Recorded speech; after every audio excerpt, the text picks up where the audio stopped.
First of all, thank you so much to finally hitting 100 followers on YouTube. I promised you a special video as a thank you. So, this is part one of that. You're actually getting a second video because I got a delivery this morning. So,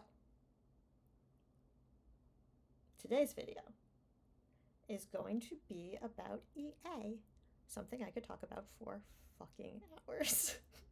Buckle in. We got some news, both via socials and Mark Duras' recent video about 2017 and Andromeda and Anthem and Dragon Age. So let's get into it. I have not been shy about saying how much I love Andromeda, but it got shafted. I also have not been shy about saying that Dragon Age does not get enough love from EA. We all know it. And I really wish, in a perfect world, Larian would take all that Baldur's Gate money and buy BioWare off of EA, and we'd all be so much happier. But that's not going to happen. You know that's not going to happen. Mark actually talks about this in his video, how EA has a habit of buying up companies and then removing their culture. And he credits 2017 as the time that happened for BioWare. He goes into a lot of detail about how Andromeda released, and um, there wasn't a ton of support for Dragon Age at the time, and they moved on very quickly from Andromeda after the release because they really didn't have a stake in it either way. It could flop or succeed, and really didn't matter to them. He said in the video that Dragon Age lost a bunch of people to Anthem, which I had heard that Andromeda had gotten people pulled to work on Anthem, and I don't know if it's just I misheard and it was really Dragon Age, or if both are true. I am actually planning on commenting on the video and asking him to give me more insight on that. Or if you know, feel free to comment below. But yeah, he constantly was complaining that he didn't feel like they got enough support at Dragon Age. He fought really hard to keep the team from moving to Anthem and failed at that, which I don't blame him at all. EA was going to do what EA was going to do. The pivot to Dragon Age becoming a live service game, we all remember that, right? Where we all our hearts stopped because they were like, it's going to be a live service game. That happened around the same time that the team got moved to Anthem, because they were, my impression was that they were basically like, we're starting from scratch. We can just completely change teams. It sounds like a mess over there. DA devs, we appreciate you. We love you. We're really sorry you've had to deal with this for so long just to give us a little bit of joy every so often. I hope you know that the fans largely appreciate you, and the ones that are complaining, like, they can go away. um, yeah, I feel so bad for everyone that works in this company that they've had to put up with this. Dragon Age is so important to a lot of us.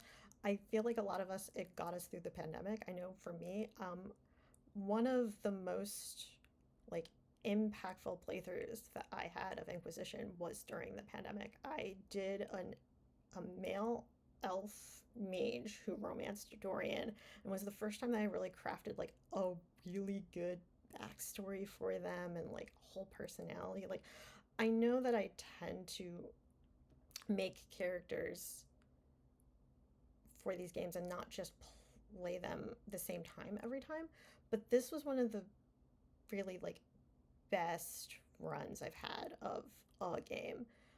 The only other one that I really put my whole heart and soul into was the Origins canon run that you can find in a playlist on YouTube, where I bid a human noble and we romanced our Prince Charming Alistair and became his queen, and it was really beautiful. So yeah, Dragon Age means a heckin' lot to me. Between all the stuff that Mark talked about in his video and a recent Blue Sky post that I saw circulating. I think no, Tuesday, um, about the financials coming out and them being like, oh, actually, oopsies, it did make money. I was so livid because I posted this on my Blue Sky. Basically, they said it was a flop, but oh wait, it actually made money. But we fired the whole team, even though we could have moved them to Mass Effect. And I guess that was all for nothing, because as far as I know, they're now hiring people to be on the Mass Effect team when they had a bunch of people who had worked on previous Mass Effect games that they could have just moved from Dragon Age to that. Oopsies! EA, please get your shit together. Please stop destroying one of the best companies in the video game industry. Um, and like stop jerking around. Dragon Age fans are important, and like both Dragon Age and Mass Effect mean a lot to a lot of people. It's not like everyone's either one camp or the other. There's plenty of people I know that are just BioWare fans and miss the old days of BioWare where they were really good. Like, Veilguard was a fantastic game that you pretended was a flop and then said, oh, wait, never mind, it actually made us money. You let a bunch of people yell about it being woke, and never really punched back at that at all. And it damaged the game, but not as much as I would have expected. Like, I think it was a really just loud minority that were yelling about that, to be perfectly honest. Most people I know that played the game all the way through are like, it's one of the best games they've ever made. I'm already on I don't replay games immediately. I usually, like, I'll replay games, but like take a break in between. I immediately, as soon as credits rolled, was like, okay, new character. If you haven't played Veilguard yet, you really, really should. It's a great game. The combat took a lot for me to get used to because it is very different from the Days of Origins. But it's honestly, I mean, I'm playing on easy, so that might be part of the reason that I'm getting the hang of it. But there's, as much as I've struggled in a couple places, I've only died like once or twice so far. The story's great. It made me it's going to be one of those games that makes me cry every time I play it, I have a feeling, which one of the only other games that's true is Mass Effect like 2 and 3, more so 3. Mass Effect 3 really really messed me up. Um there's just it's a lot. Um Very curious to see what my Renegade run of that's going to be like, cuz I don't know if that's going to make it better or worse that the character's not as attached to people. But anyway, that is a digression. I could, like I said, I could talk for hours about this topic, but I'd love to um, rant with you in the comments or on Blue Sky. I'll make sure to post my links. And there's a Twitch friend that the two of us have been talking about doing a little BioWare slash and Focus on Andromeda Anthem chat for ages, and I think I'm finally going to try to make that happen this year because, man, I'm just got lots of feelings. Got lots and lots of feelings. Anyway, let me know what your feelings are. Let's be excited about video games together. Dragon Age will never die because it will live in our hearts forever. Hopefully Mass Effect 5 is worth buying because honestly they're going to have to prove some stuff to me at this point before I'm not pre-ordering it, and we'll see. I'm halfway convinced they're going to try and turn that into a mass multiplayer game too. Like,